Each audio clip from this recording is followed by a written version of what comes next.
Era uma vez uma capoeira onde morava uma família que era a família Galinácea. Era o pai, o galo Badalo, a mãe, a galinha Balbina, o filho, que era o pinto Jacinto, e ainda havia também um amigo que morava lá nessa capoeira, que era o Peru Glu-Glu. Vamos ver então agora a cantiga do galo Badalo, da galinha Balbina, do pinto Jacinto e do Peru Glu-Glu.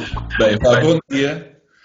Boa noite, conforme a hora que nos estiverem a ouvir este programa. Bem-vindos a mais um episódio do 3 Graus de Carequice, com Gabriel Martins, presente, Oliveira e Cavaco Silva.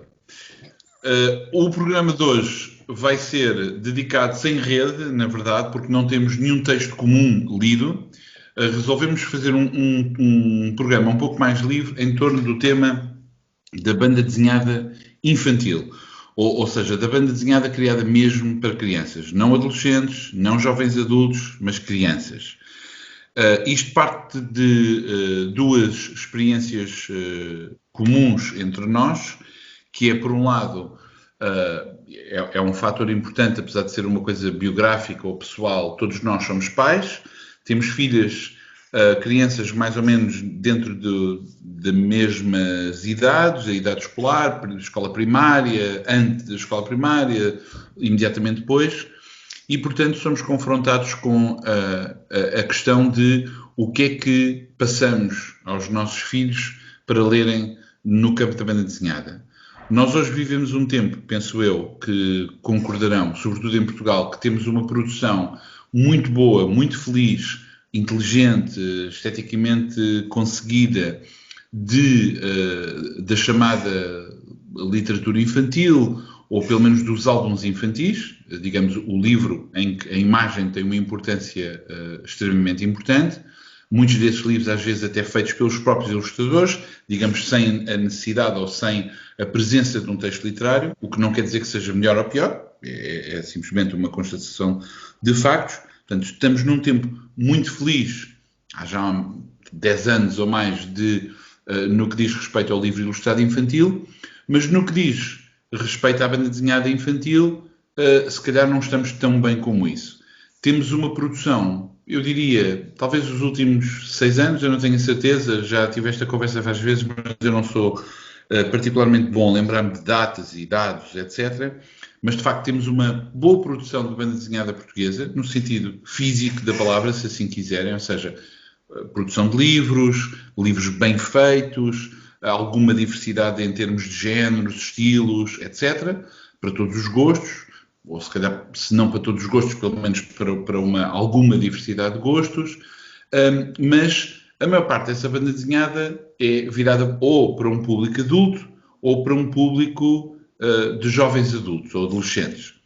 Uma coisa curiosa, até pela minha experiência profissional, é que às vezes aparecem pais que querem introduzir a uma banda desenhada infantil e, atenção, obviamente que continua a haver a oferta daqueles livros como, por exemplo, o Tintin, ou o Lucky Luke, ou Asterix, esses grandes clássicos, mas não nos esqueçamos que esses livros, se podem ser lidos por crianças, sei lá, a partir dos 8 anos, digamos assim, já exige um grau de complexidade e de leitura para crianças dessas idades. Não há propriamente banda desenhada para crianças de pré-escolar, que não saibam ler, ou banda desenhada para miúdos que estejam na primária. Bom, nós numa primeira pré-conversa falámos de alguns exemplos.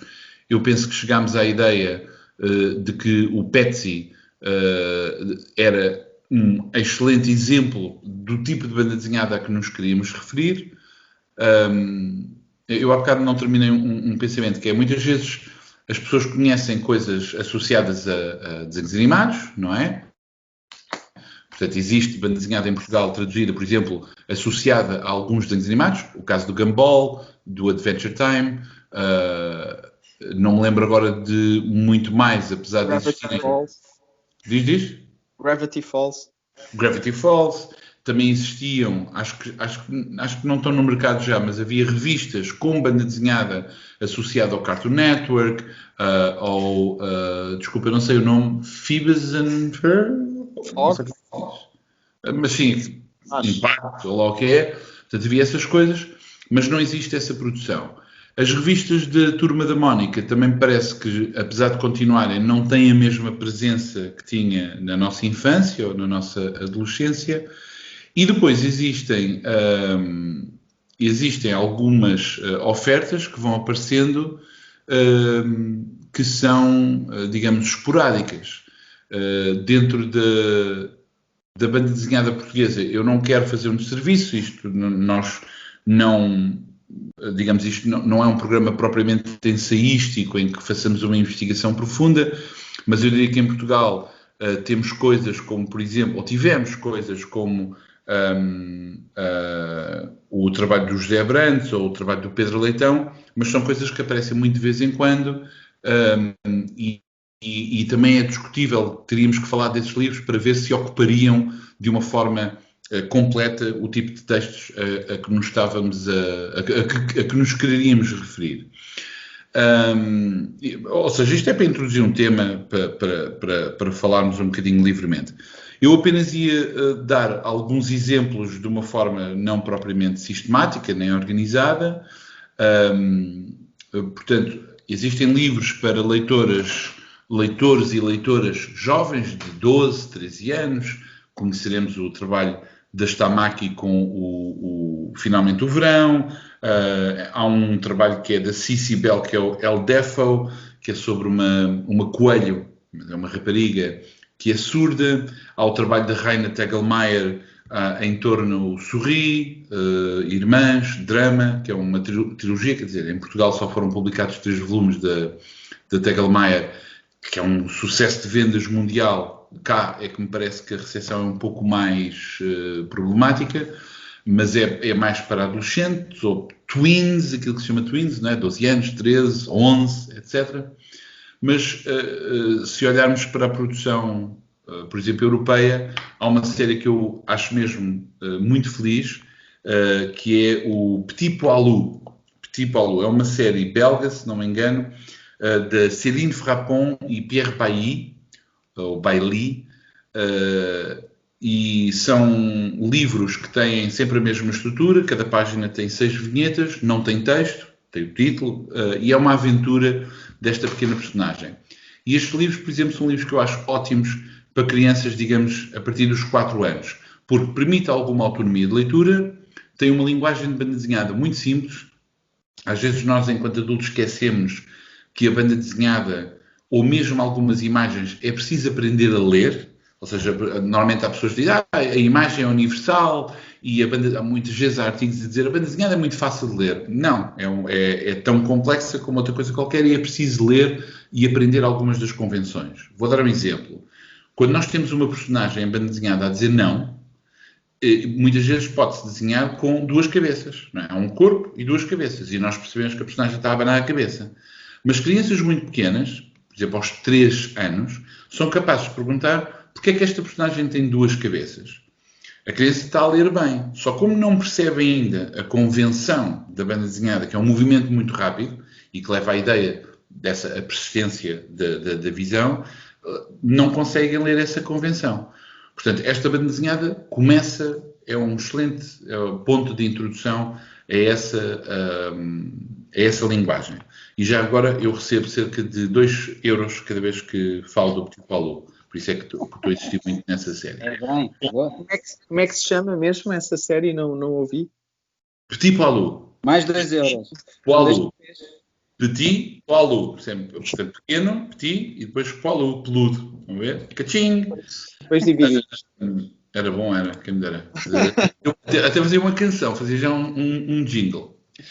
Por isso é que eu acho... Pronto, eu tenho, por exemplo, recorrendo-me, por exemplo, do meu blog, vendo alguns textos de que eu tenho falado. Eu, por exemplo, falei de um livro que gostei muito, isto já foi há alguns anos, 2005, que era o Spiral Bound, do Aaron Renier, que é um livro, uma graphic novel, portanto não é uma série, é uma graphic novel para crianças. Em francês há 2 séries que eu acho muita piada também, com texto de aventuras mais complexas, que é o La Sardine de l'Espace e o Ariel, que é sobre um burro, é uma bande dessinée animalière, com personagens animais. A Calandraca, por exemplo, publicou alguns livros do Jimmy Liao, como, por exemplo, A Noite Estrelada, que são livros de banda desenhada para crianças, com pequenos textos. Obviamente que existem livros também associados ao ensino de ciência, etc., mas isso é para miúdos já em idade escolar. O Craig Thompson fez uma série também para crianças, o Space Dumplings, só saiu o primeiro volume até agora, não sei em que ponto é que estará o segundo volume, não conheço notícias nenhumas. E, obviamente, que um destaque significativo tem que ir necessariamente para a revista feita em Portugal, A Dois Pontos. A Dois Pontos é um projeto de duas editoras, penso eu que não é ofensivo dizer que é um pequeno projeto. Já saíram 3 volumes, o quarto número deve estar para sair, e é uma ótima revista, não é exclusivamente banda desenhada, apesar de ter banda desenhada, e é uma daquelas revistas que apanha um grande público infantil, e se calhar também conquista os pais, porque tem atividades, receitas, pequenas entrevistas, curiosidades sobre os temas centrais, um ilustrador a trabalhar, e também é um grande contributo. Portanto, é curioso que quando as pessoas falam da banda desenhada, querem falar de uma banda desenhada que é para todas as idades, não é? A tal ideia das 7 aos 77, mas a verdade é que há pouca banda desenhada para os 7 anos. E apesar de eu gostar de algumas coisas, sei lá, de super-heróis, a verdade é que compreendo que alguns pais torçam um bocadinho o nariz a cenas de alguma violência, que às vezes é mesmo extrema, e eu espero que não me confundam com um tipo qualquer católico com uma moral conservadora, mas a verdade é que não temos nada que expor crianças numa determinada idade para cenas já de alguma violência extrema. Acho que não faz falta nenhuma. E pronto, haveria mais coisas a dizer, muito provavelmente, mas prefiro que fique para a conversa. Portanto, eu, apesar de tudo, acho que temos alguma oferta pontual, mas não temos ainda uma oferta suficientemente boa de banda desenhada infantil. Portanto, eu estou a desligar completamente da banda desenhada para adolescentes ou tweens, não é? De mangá, etc. Estou a falar mesmo de crianças pequeninas que se sentam ao colo e veem os livros. What say you, sirs? Olha, em primeiro lugar eu quero saber o que é que o Gabriel está a beber. Mais importante do que esta história da BD e das crianças, o que é que estás a beber? Interessa, meu. Isso não interessa para nada. Isso é groselha, tipo, por diluir, ou o que é que se passa? É vinho tinto. É vinho tinto? Sim. Ok. Não vou fazer publicidade. Se quiserem que eu faça publicidade, já sabem. Não, eu depois até meto o rótulo aqui. Não há problema nenhum. Já temos o Petit Poilu, agora teríamos o Casaldeira. Então, e tu, Pedro, estás a beber o quê? Eu estou a beber uma bebida que aconselho a toda a gente, que é água da torneira. É ótima, refresca, repõe os níveis de umidade e humildade no corpo humano. E eu estou velhinho, eu não posso fazer essas coisas, pois não, no outro dia. Ia-se iniciar no whisky, ia-me acompanhar e não sei o quê, de repente já desisti. Abri uma vez e jurei para nunca mais. Foi uma ressaca de uma semana. Agora, eu não me importo fazer publicidade gratuita a um vinho. Procurem um vinho que é talvez um dos vinhos mais interessantes no mercado português e que tem um dos rótulos mais bonitos, que é o Cambolas. Ok. O rótulo é uma explosão. Só. Certo. Fogo por todo lado. Não sei qual é a relação. Cambolas.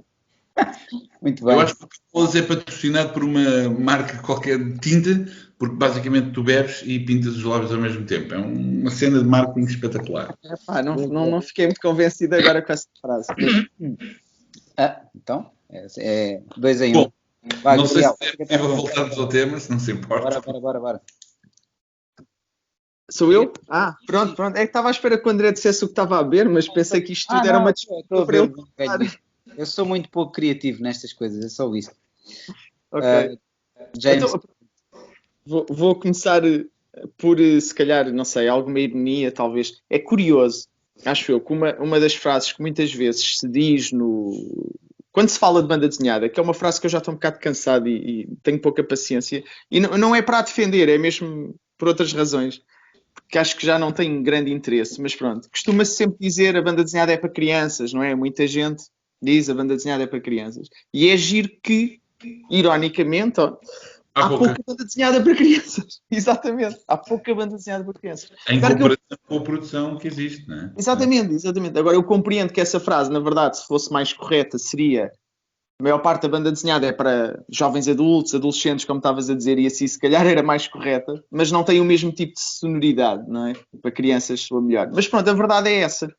E eu comecei a perceber mais disso de uma forma mais consciente agora, também por ser pai, é verdade, mas já antes, porque a minha mulher é professora primária, e quando queríamos introduzir um bocado de banda desenhada até para as crianças, realmente colocávamos as mesmas questões que o Pedro, e até já chegámos a recorrer ao Pedro, que é o professor Pedro, para nos ajudar precisamente no que há, porque efetivamente há pouco, em relação àquilo que estavas a dizer das séries dos desenhos animados, por exemplo, do Gravity Falls, do Gumball, lembrei-me também que algo que era popular, os livros do Jerónimo Stilton, mesmo os livros de ilustrados, mas que também havia banda desenhada. Eu lembro-me de ter visto, eu não li, não conheço, não é algo que faça parte de cá de casa, da biblioteca, mas lembro-me que teve aí um pico de sucesso. E quando falaste na Planeta Tangerina, precisamente no Finalmente o Verão, que é um belíssimo livro, acho que é um ótimo livro de banda desenhada de jovens adultos, o que seja, a Planeta Tangerina é uma editora infantil, maioritariamente. E quando houve o boom da literatura infantil há uns anos, como tu disseste, e a Planeta Tangerina, juntamente com outras, a Calandraca, a Orfeu Mini, tem todas um catálogo fantástico, tem livros ótimos. A Planeta Tangerina, a dada altura, não é? Com o seu catálogo maioritariamente para crianças, ilustração infantil, dá um salto logo para a banda desenhada de jovem adultos. Realmente nem sequer faz uma transição por escadinha e continua. Essa aposta começou com o Finalmente é Verão, salvo erro, mas tem continuado. E lançou recentemente um livro da Ana Pessoa de banda desenhada, não foi? E do Bernardo Carvalho. Obrigado. Sim. Exatamente. Portanto, é ótimo ver essa aposta, mas realmente continua a haver aquele espaço, aquele intervalo onde falta qualquer coisa, e nós que queremos, acho eu, pela ligação que temos à banda desenhada, até introduzir as nossas filhas na linguagem, não é? Aprender a ler a linguagem da banda desenhada, sentimos pronto, essa escassez. E realmente acabei também, acho que vocês todos, eu também recorrer ao Petsy. O Petsy foi reeditado na íntegra. Eu li o Petsy quando era miúdo. Tenho memórias disso plenamente. Já não sei dos meus livros, na verdade, estão meio perdidos. E de repente veio aí uma editora há uns tempos, não sei se foi pela Chancela Pin, mas a Ponte de Fuga, e reeditou o Petsy todo, e eu fiz a coleção toda nessa altura. E é uma opção. Tenho que procurar o livro que tu disseste, o francês. Já não me lembro do título, Pedro. Como é que era? Só me lembro dos 2 euros. Mas a ver se fica com 1 euro para ele. Eu tenho cuidado. 50 cêntimos. Não, mas pronto. Por exemplo, do meu tempo, lembro-me que foi muito a Disney e a Turma da Mónica. Efetivamente, eu lembro-me. E tenho ideia que a Turma da Mónica até teve mais sucesso, no sentido em que eu emprestava muito e as pessoas gostavam. Depois não continuaram, os meus primos não continuaram a ler banda desenhada como eu, mas lembro-me que os livros eram muito populares. Quase todas as pessoas que às vezes vinham à minha casa e acabavam por folhear, aquilo realmente despertava qualquer coisa. Lembro-me que a turma da Mónica, com a Turma do Penadinho, com o Chico Bento, com isso tudo, fizeram parte da minha infância, e lembro-me realmente que era contagiante também para amigos e por aí fora. Mesmo até às vezes pessoas mais crescidas, o que é isto, pegavam e ficavam ali a divertir-se. Depois, claro, a Disney, aqueles Disney especialíssimos, os hiper Disneys, era isso que havia nas papelarias lá ao pé da minha casa. Também a escolha é escassa. E em relação aos super-heróis, que foi algo que veio depois, antes veio o Tintin, o Lucky Luke, como tu disseste, graças à biblioteca da minha escola, que acabei por conhecer, e o Spirou. Os super-heróis vieram depois, e eu acho que também são para uma idade mais avançada. Mas aí queria frisar uma coisa. Eu acho que a banda desenhada dos super-heróis também foi mudando ao longo dos anos, efetivamente. Eu lembro-me de haver, e às vezes a folhear livros mais antigos que eu lia quando era miúdo, era um bocadinho mais infantil. Pode estar datada em alguns pontos, não duvido, Para não iniciar aquela conversa do que é datado outra vez, mas pronto. Mas era mais infantil. Eu acho que a dada altura, anos 80, talvez anos 90, em que houve um período mais negro na banda desenhada, mas mesmo hoje em dia, o que sai pela DC e pela Marvel, não sendo obviamente histórias, eu não vou dizer muito maduras e densas, mas têm um tom um bocadinho mais crescido já, ou pelo menos nos temas que aborda, não é? E de repente tens histórias que abordam temas nos super-heróis que há uns anos atrás era um bocado impensável, como até violação, estou-me a lembrar do Identity Crisis, não sei se vocês leram esse. Sim. Entre outros exemplos. Portanto, essa banda desenhada para mim, mesmo sendo uma banda desenhada, vamos dizer, adolescente, já puxa um bocadinho mais para cima de algumas idades. E realmente diria que também é preciso ter algum cuidado no que é que se pode ou não, ou o que é que se quer também efetivamente dar. Mas pronto, era isso. Vou passar se calhar ao André então agora. Era só para frisar que eu acho que mudou efetivamente. Apesar de continuarmos a publicar o Homem-Aranha e o Super-Homem desde os anos 30, 40, 50, como é normal, não podia ser igual, não é? Senão também morria. Aquilo, apesar de ser a mesma personagem, tem que haver qualquer tipo de mudança. E acho que procurou, a dada altura, se calhar acompanhar a idade dos leitores, não é? Talvez aqueles leitores que inicialmente eram todos crianças, continuar a mantê-los numa idade mais adulta. Não sei se essa ideia foi só puramente económica, marketing ou não, mas parece-me que aconteceu um bocadinho isso a dada altura. E claro que nós, como crescidos, achamos mais piada, se calhar, algumas histórias porque fizeram isso, mas também tirámos, se calhar, aos miúdos, não sei. Mas estás a falar de super-heróis? Sim, sim, sim. Sinceramente, não parece que não devíamos estar a falar de super-heróis, porque não é essa a questão. Estamos a falar de BD infantil. É porque se tu falas de super-heróis, ele não ganha 2 euros. Mesmo quando foram criados, não foi para um público infantil, foi sempre para um público jovem, adolescente ou jovem adulto. Nunca foram histórias criadas exclusivamente para crianças. É verdade que existem versões agora, mais recentes, de super-heróis para crianças pequenas, mas os super-heróis nunca, quando foram criados, nem nos anos 30, nem nunca, para crianças. O Homem-Aranha, a dita ressurgência da Marvel, ela é para adolescentes. E seja como for, eu gostava de que te falasse sobre BD infantil em vez de estarmos a assaltar mais uma vez qualquer tema com os super-heróis, porque parece que qualquer tema um gajo descamba sempre a falar de super-heróis. Sim, pá, peço desculpa por ter introduzido o tema à espera. Não fui eu que introduzi. Mas força, André, eu vou força falar aí. de super-heróis também. Olha, isso de facto da banda desenhada ser conotada com crianças já é um chão que já deu uvas e é uma coisa que já falámos muito. Já cansa, não é? Não sou só eu que já estou farto. Epá. Mas nós também temos que compreender, porque a banda desenhada é uma coisa que vem quase da raiz, não é? É uma coisa que quem gosta, dificilmente começou a ler aos 20 anos, não é? Sim, em princípio, sim. É uma coisa que já vem, que já lançou as sementes quando uma pessoa é criança e está a ler aquilo que tem lá por casa. Mas não necessariamente. Na verdade, cansa-me às vezes os fãs, e não me levem a mal de banda desenhada, sempre a defender essa frase, que é dizer, deixem a frase. Essa frase existe por uma razão, na verdade. Como muitas vezes muitos clichês e estereótipos se criam. Não quer dizer que sejam verdade. Não, a banda desenhada é para crianças e para pessoas meio tantãs. Tem razão. Mas de qualquer forma, isso vem porque é uma coisa... a nossa experiência de ler banda desenhada quando éramos crianças é bastante diferente da experiência das crianças de hoje em dia. Não só porque era a experiência de ler ou ouvir música ou de ver filmes, o que quer que fosse, porque nós estávamos muito limitados àquilo que estava disponível, não é? E hoje em dia há um alcance muito mais variado, não é? Como o Pedro está ali a representar através de uma pequena bambuchata ou uma pantomina, uma pequena pantomina. É tão linda, bambuchata, meu Deus. É verdade, nós às vezes não gostávamos de uma primeira experiência de leitura ou de audição ou de visualização do que quer que fosse. Mas não havia mais nada, tínhamos que insistir. E eu quando era miúdo punha-me a ouvir Cat Stevens ou punha-me a ver coisas que os putos hoje rejeitam logo à partida. Portanto, é natural que havia coisas de franco-belga que havia por minha casa ou outros tipos de leitura e de banda desenhada que hoje em dia se calhar não se olhava duas vezes. Eu por acaso sempre tive um certo fascínio por tudo aquilo que tinha bonecos. E portanto isso atraía logo sempre o meu olhar.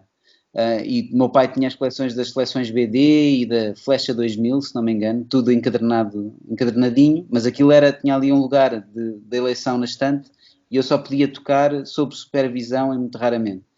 A minha preferência sempre foi muito para aquilo que hoje continua a existir. A Turma da Mónica continua a existir em força, apesar de tudo. Eu pensava que não havia assim tanto, mas a minha filha começou a pegar Eu também fiz a coleção do Ponto de Fuga, de Petsy. Apesar de eu nunca ter ligado muito quando era miúdo, havia 1 ou 2 livros lá por casa e eu devo ter lido algumas vezes. E fiquei com aquela referência do Petsy à infância, mas nunca foi uma coisa que me tenha entusiasmado muito. Mas como aquilo é tão icónico e é uma BD tão nostálgica, eu acabei por fazer a coleção, e a minha filha adorou aquilo e li-lhe aquilo tudo. Até porque aquilo é uma história, aquilo tem sempre continuidade de um livro para o outro, não são histórias totalmente autoconclusivas. E eu acho que a paixão da banda desenhada dela, acho que nasceu daí. Ela aprendeu a ler com a Turma da Mónica, aprendeu a ler sozinha com a Turma da Mónica. E é fascinada pela Turma da Mónica hoje em dia. E daí, vocês falaram das BDs do Gumball e da Hora de Aventuras. Essas BDs estão ligadas a séries de animação, mas curiosamente, enquanto banda desenhada, aquilo está muito longe de ser frames da série de animação com legendas. Aquilo está muito engraçado. Eles exploram ali. Diz? Aí tens razão, não tem nada a ver, de facto, não é uma... Eles exploram a linguagem da BD de uma forma muito interessante. A Hora de Aventuras é uma trip completamente alucinogénica. Aquilo é para crianças, de facto, mas é uma loucura. Aquilo convidam escritores interessantes, ilustradores, etc. Aquilo tem bastante qualidade, porque nós estamos um pouco habituados. Eu, pelo menos, estaria à espera, às vezes, de um bocadinho menos de esforço a fazer... eles têm a série de animação. É só tirar frames e pôr balões. Na realidade não era preciso muito mais. Os gajos fazem um trabalho incrível. Mas isso também ocorria também com as revistas Disney, por exemplo. Eu tinha uma grande coleção de revistas da Disney porque o meu pai comprava muitos, aquilo que os brasileiros chamavam gibis, não é? Os formatinhos. E eu tinha de tudo. Heróis da TV... Disney, Mónica, Hanna-Barbera, portanto eu tenho coisas o Pernalonga, Bugs Bunny, os Flintstones, eu tenho uma data dessas coisas e ainda tenho tudo, isso está tudo guardado, pode não estar no... E não, por acaso até estão em bastante bom estado. Abbott e Costello, eu tenho coisas completamente esquisitórias, portanto eu lia muito essas coisas. E um dos fenómenos engraçados que acontecia na Disney, eu penso que isto é uma coisa que acontecia com toda a gente, eu ficava fascinado. Eu não era bem pensar no Walt Disney, mas havia coisas que pareciam pequenas reportagens, portanto, eu conhecia o rosto do Walt Disney. E eu ficava mesmo fascinado ele desenhava imenso, não é? O Walt Disney fazia imenso estas histórias todas, tantas personagens. Portanto, eu via a assinatura dele em todo lado e pensava, este gajo desenha... Farta-se de trabalhar, é um humor de trabalho. Portanto, e é engraçado, porque há uma idade em que, obviamente, sobretudo se não tivermos... digamos, se não tivermos essa educação, nós não pensamos propriamente que há uma pessoa ou há pessoas a desenhar aquelas coisas, não é? É uma máquina que produz. Ou podemos fazer a associação que é um autor que está atrás daquilo. Por exemplo, uma das coisas que eu me preocupo com as minhas filhas a educar, a mostrar, obviamente também a inerência de verem livros, de conhecerem pessoas, de irem a um festival. Elas já conhecem esta é a pessoa que desenha, esta é a pessoa que escreve, conhecem isso, portanto, até reconhecem, às vezes é engraçado, em idades muito mais tenras, olhavam para um desenho, isto parece um desenho da não sei quê, e era mesmo, às vezes falhavam, mas via-se que havia um esforço dessa identificação. Mas onde eu queria chegar é que havia de facto alguma qualidade. Eu sei que isto parece um clichê, parece mentira, mas isto é um fenómeno que eu reparo em muitos outros leitores também, que era, nós líamos as revistas da Disney e passava a história de um, a história do outro, mas havia sempre histórias que pareciam sempre que tocavam mais, eram mais interessantes, ficava na memória. E duas dessas coisas para mim, de facto, as histórias de grandes aventuras, dos patos, que viajavam a sítios exóticos e não sei o quê, e mais tarde, obviamente, descobrir que é o Karl Barks, mas eu soube quem era o Karl Barks, já em idade avançada, não sei, 16, 17, 18 anos. Não era propriamente assim, eu sei tudo de Karl Barks. Não, descobri mais tarde aqui, mas há pessoas diferentes a desenhar isto. E a outra era do Canini, Roberto Canini, as histórias do Zé Carioca passadas no Brasil mesmo, que eram hilariantes. Eu cheguei mesmo a escrever um artigo precisamente para recuperar essas memórias, porque aquilo era hilariante. Portanto, nesse tempo, como estás a dizer, é verdade que há máquinas, e estamos a falar do império industrial, que é mesmo fazer dinheiro, pim, editar tudo, mas de vez em quando, mesmo nessas indústrias, aparecem coisas que são interessantes e que são, digamos, bem feitas. Não é apenas competentes, é memoráveis, não é? Com histórias interessantes, histórias bem desenvolvidas e visualmente incríveis.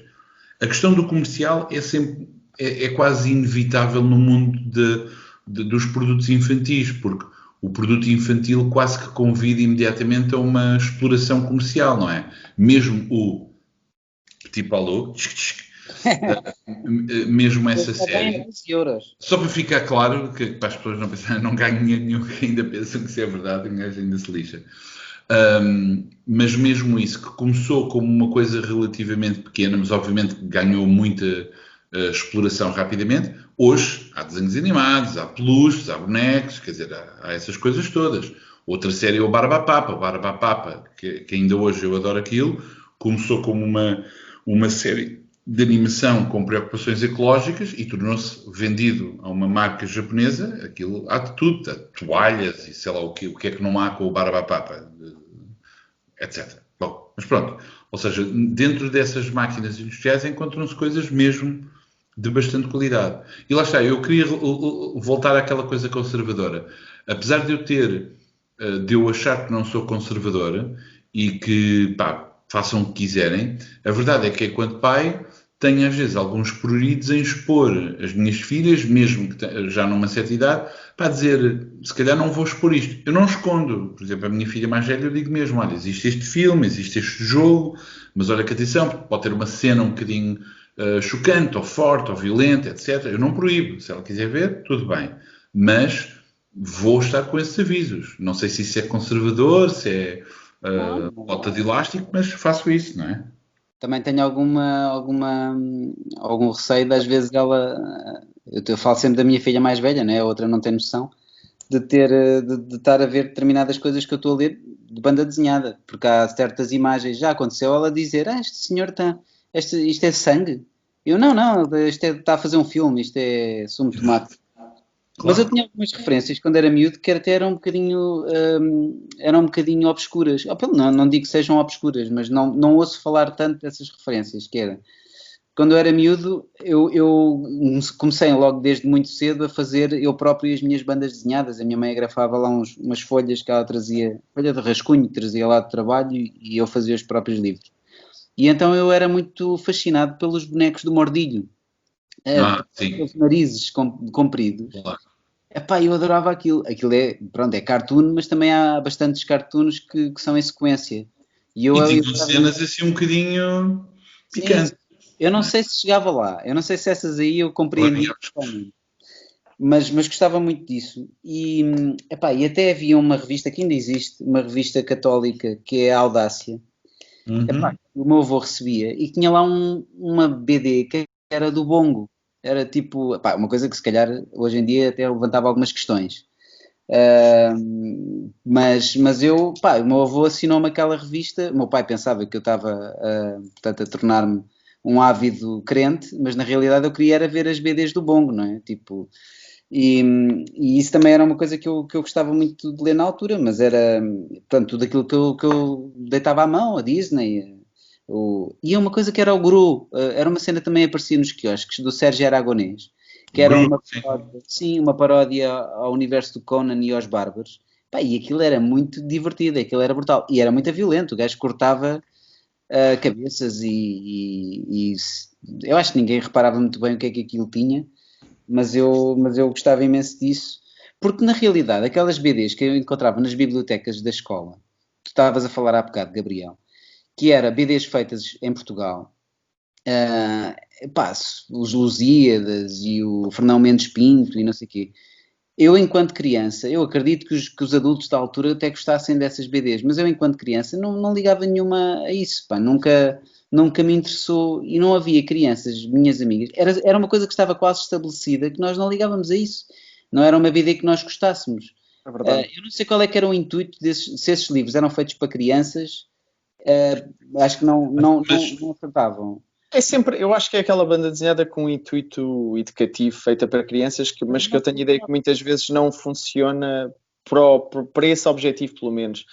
Mas repare, eu as minhas referências já agora em banda desenhada infantil são muito mais óbvias, porque acho mesmo que também a oferta que tinha era o mais comum, mas a biblioteca da escola, quando eu fui para o quinto ano, foi muito importante para mim o dar-me a conhecer a banda desenhada, porque essa biblioteca, eu lembro-me quando não tínhamos aulas ou isso, às vezes ia para lá passar o tempo, e foi lá que descobri os franco-belgas, o Lucky Luke, o Asterix, o Marsupilami, etc., Spirus. Foi tudo nessa biblioteca que eu ia para lá ler e comecei um bocado a viciar-me naquilo, e então sempre que algum professor faltava, muitas vezes ia para lá, e foi a partir daí que conheci. Não tinha o Valéria, não tinha uma data de coisas que eu conheci depois. Mas tinha esses que já, para mim, pelo menos sinto que foram muito importantes no gosto pela banda desenhada. Eu estava a falar disso. Mas desculpem, eu gostava mesmo de recentrar a questão na BD infantil. Vocês já estão a falar de coisas que é para miúdos mais velhos. Estás a falar do Valérian. O Valérian não é para crianças, meu. O Valérian é para já é para adolescentes. Até tem que. Mas estes livros que eu estava a falar é juvenil, não é? Será juvenil? Sim, porque os Lusíadas, no fundo, eu para mim, apesar de serem sinónimos num certo sentido, eu não estou sozinho nisto, mas eu faço alguma distinção entre as coisas didáticas e pedagógicas. O pedagógico é, digamos, existe uma dimensão de ensino qualquer. Didática é mesmo a transformação numa liçãozinha. E o meu problema com a esmagadora maioria das adaptações dos clássicos é que são coisas didáticas, ou seja, percebe-se perfeitamente, com todo o respeito para os artistas que estão envolvidos nisso, mas são feitas que é para vender nas escolas. Ou seja, que grande seca ler o livro. Então, tumba, toma lá a BD que ao menos está a papinha feita. Mas eu não queria falar dessas BDs, porque obviamente uma coisa é a nossa experiência pessoal. Eu tenho a certeza que vocês liam, tal como todos nós, líamos sempre coisas que não eram para a nossa idade. Líamos o Quino, a Mafalda, o que é que nós percebíamos de política internacional, ou do conflito palestino-israel ou palestiniano, e líamos. Diz? Ficámos a perceber, desde que tem idade, graças ao Quino. Pronto, ou isso, exatamente, ou pode ser isso, ou éramos confrontados com coisas que percebíamos que eram muito mais complexas do que se compreendia. Mas eu gostava de recentrar mesmo, se calhar estou errado em querer recentrar a conversa desta maneira. É difícil, Pedro, por causa disso que estou a dizer, é difícil, quer dizer, a produção de banda desenhada para crianças, ok, agora, falando da nossa experiência, e mesmo da experiência, é difícil, tipo, mesmo a minha filha tem 5 anos, ela lê livros que, mesmo de banda desenhada, isto do Gumball e do Hora de Aventura, isto não é para 5 anos. Eu acho que isto é mais à frente. Aliás, eu próprio, eu às vezes para lhe ler algumas coisas da Hora de Aventuras via-me grego por causa da ordem da leitura e isso tudo. Os gajos, aquilo às vezes, eles fazem ali uns jogos de leitura que são muito amarados e é muito engraçado.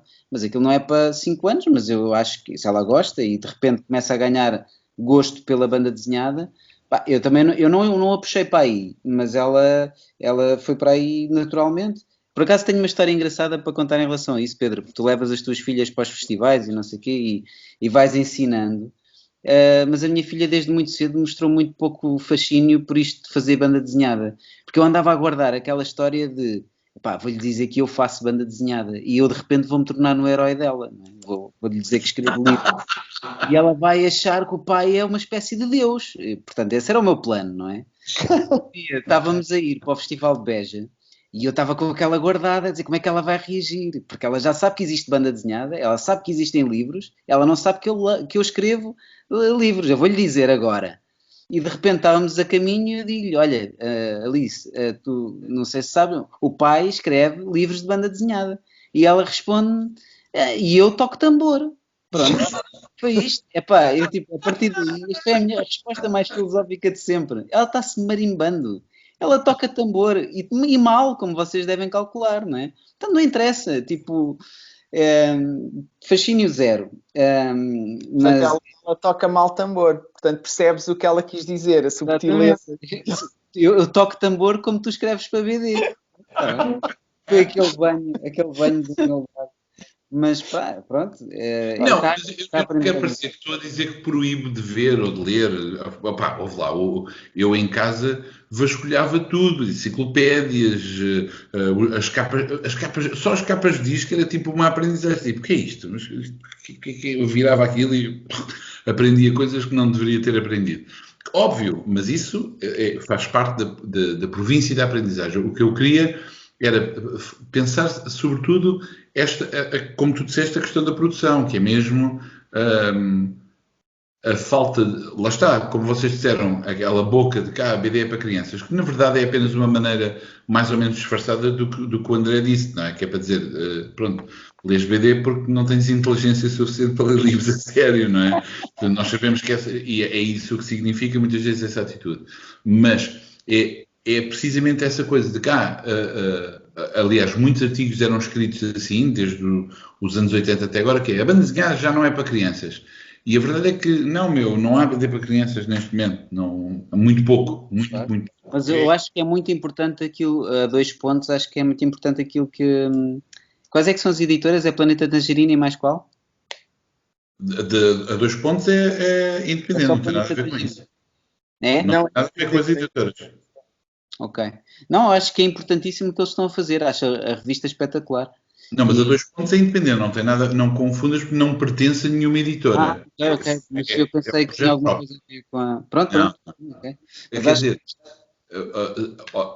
a revista 2 pontos está integrada no mercado português, portanto está aberta a convidar ilustradores portugueses que tomam conta do número e muitas vezes podem ter páginas dedicadas a livros, a autores que estão, digamos, nessa pequena constelação de editores. Orfeu Negro, aliás, que o Gabriel já referiu.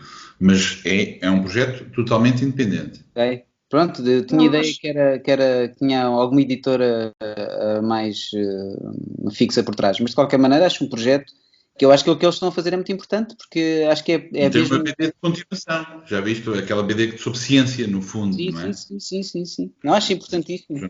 Mas, de facto, acho que tem toda a razão. Em Portugal, sempre houve uma produção muito, muito escassa no que diz respeito à BD para crianças. E mesmo, às vezes, casos internacionais, para fugir àqueles exemplos clássicos das tiras de banda desenhada e de coisas assim, eu, por exemplo, aquele que te dá dinheiro, o Petit Poilu, não, nós já esclarecemos que não dá dinheiro nenhum, mas que eu não conhecia, mas vi, mostraste-me e eu...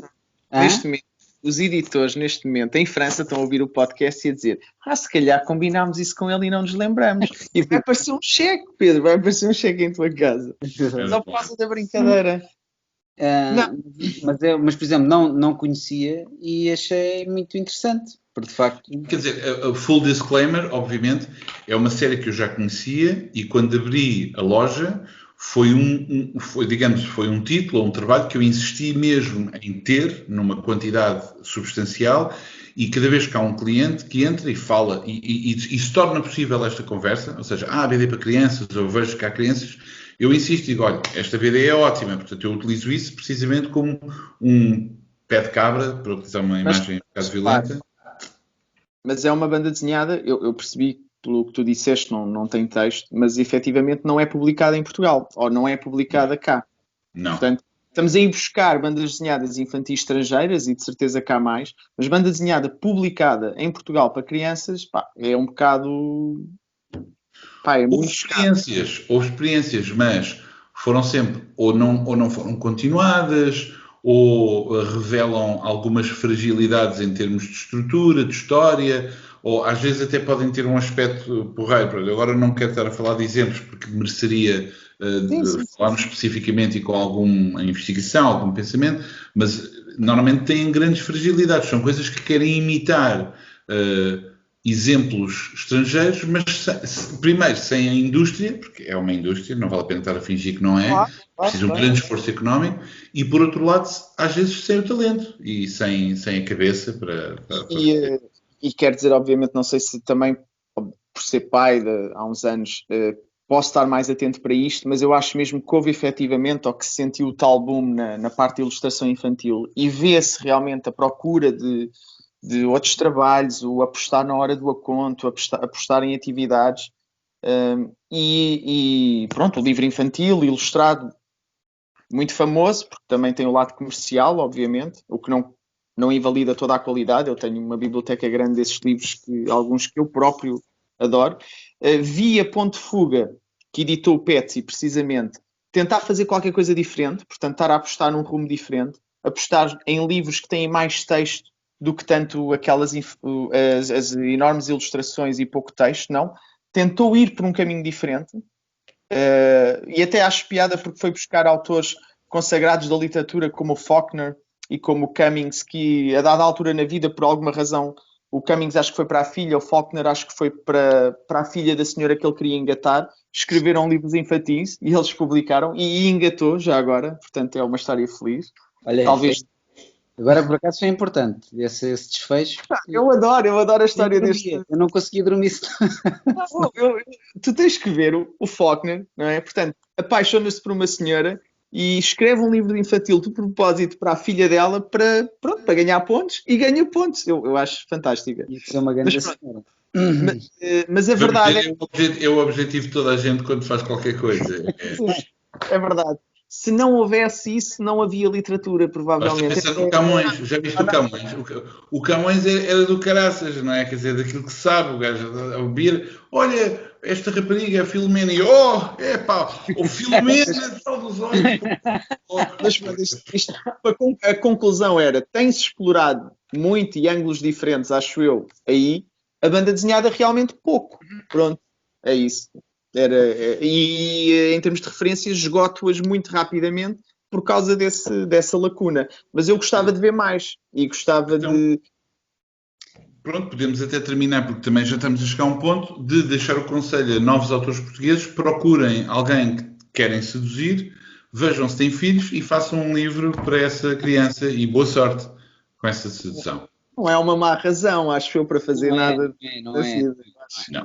Ninguém disse o contrário. Olha, só reforçar. Por acaso, eu acho que o Pedro Leitão é um ótimo exemplo, porque o Pedro Leitão foge um bocadinho nós estamos a falar... O Pedro Leitão criou um universo próprio e faz muitas... Ele vai muito às escolas fazer leituras com os miúdos e não sei o quê. Portanto, ele criou ali quase uma marca própria e um universo de personagens próprio, que é uma coisa que nós não vemos. Eu não sei se existe outro exemplo. Mas pronto, ele é capaz de ser uma exceção naquilo que estamos a dizer. E só outra coisa que é a banda desenhada. Obviamente que a banda desenhada não é para crianças, mas isto não é preciso dizer, é só uma questão de deixar que a ignorância se dissipe e que as pessoas descubram. Não vale a pena um gajo estar a pregar, mas de facto não é para crianças, não é só para crianças, é tipo para tudo, mas é importante que as crianças leiam, porque aquilo que estavam a dizer, por exemplo, eu tenho uma pessoa na família que não sabe ler banda desenhada. Isto não é fácil, não é uma coisa óbvia, porque a banda desenhada é aquilo que vemos, mas também é aquilo que não vemos. O que é que se passa entre as vinhetas? Não é só a questão das duas cabeças, às vezes é fazer a ligação entre uma cena e outra. E há pessoas que não têm essa capacidade, não é por uma questão de lhes faltar alguma parte do cérebro, é porque este tipo de cultura visual e este tipo de aprendizagem é uma coisa que se aprende, não é de repente põe-se uma banda desenhada à frente de uma pessoa de uma tribo e ele sabe imediatamente ler aquilo.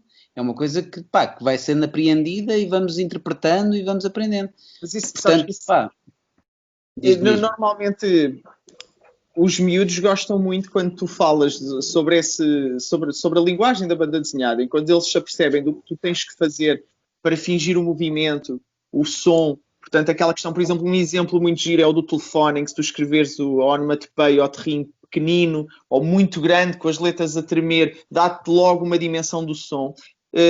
Logo em terras idades, os miúdos respondem muito bem a aprender a ler banda desenhada. Só que depois, o que é que falta? Faltam os livros, efetivamente, para aquelas idades, haverá para outras, mais à frente. Sem dúvida que a partir de certa idade já começa a haver muita coisa. Já caímos em vários exemplos, sem dúvida. Mas há aqui uma lacuna, realmente, ou pelo menos alguma escassez num intervalo de idades mais pequeninas. Sim, mas é importante, por exemplo, é uma coisa que as lojas de banda desenhada devem fazer, mesmo que não haja uma produção nacional, é terem disponíveis exemplos de banda desenhada infantil e aquilo, como o Pedro estava a dizer, sugerir aos pais, porque às vezes na falta, compra-se outra coisa, ou poucos pais se vão dar ao trabalho de ir à Amazon à procura de exemplos de banda desenhada infantil e que possa estar eventualmente nem ter legendas ou ter uma língua que se possa perceber, e portanto, não é fazer a papinha, mas é facilitar um pouco o acesso para que haja... Por favor, não vão à Amazon, esqueçam quando eu disse, vão às vossas livrarias locais, falem com os livreiros, que eles ajudam. Eu estou a dizer que é uma responsabilidade, mas ainda bem que há quem o faça, não é? Acho que é importante isso, porque senão vai-se criar ali um gap. Foi bom agora nos últimos tempos a Disney ter voltado um bocadinho, mas a Disney tem que ser um ponto de partida, não pode ser só aquilo, porque há pessoas que ficam agarradas àquilo e depois nunca vão conhecer outros tipos de banda desenhada, não passam dali. Pois, sobretudo porque se cria uma ideia formulaica, não é? Que é a pessoa quer ver sempre a mesma coisa e sempre que encontram textos que não correspondem imediatamente à categoria ou à fórmula criada, pensam isto não é bom, não presta. E perdem, obviamente, essa diversidade, de facto. Bem. Olha, não sei se querem dizer alguma coisa para fechar, mas acho que temos aqui já um bom tempo. Não sei, a conversa não era muito... Pronto, não tínhamos propriamente um guião, mas acho que... Espero eu que dissemos alguma coisa, não é? Eu contei a história do tambor, que era aquilo que eu queria. Portanto, essa é espetacular. Mas lembras-te, André, que tu disseste no primeiro episódio, tenho que contar esta história do tambor, mas não sei quando é que vou meter. E vocês não perceberam o que é que eu queria dizer, portanto foi desconfortável ao longo de mais de 10 episódios. Então isso é um tipo de stand-up muito bom, que é criar uma história e termina com esse floreado. É o ciclo. Muito bem. Não sei se querem dizer alguma coisa que estejam a ler. Eu não estou a ler nada, como sempre. Eu não estou a ler nada novo. Estou para começar a ler este. Estou para começar. É um livro pequeno, mas tenho aqui este para ler. Li a Umbra, número 2. Esse é o Selva, não é? Eu não consigo ver bem. Li a revista Umbra, número 2, que tem uma boa história, que é escrita por um canadiano. O resto é livro. O resto é livro. Não, tirando o Fernando Relvas. Atenção, não fales mal do Fernando Relvas, pelo menos. Esqueci-me do Relvas. Não, mais uma vez está um número consistente. Espero que seja para continuar, Pedro. Vamos continuar à espera. Se tens de falar com o editor, mas espero bem que sim. Força para vocês e para o editor. Boa, opa, sim! Opa, boa! Bom, bora! Rapazes e raparigas que nos estejam a ouvir, todas essas 4 pessoas, eventualmente sem nada melhor para fazer, até breve, até à próxima semana, quando tivermos um novo episódio. Tchau!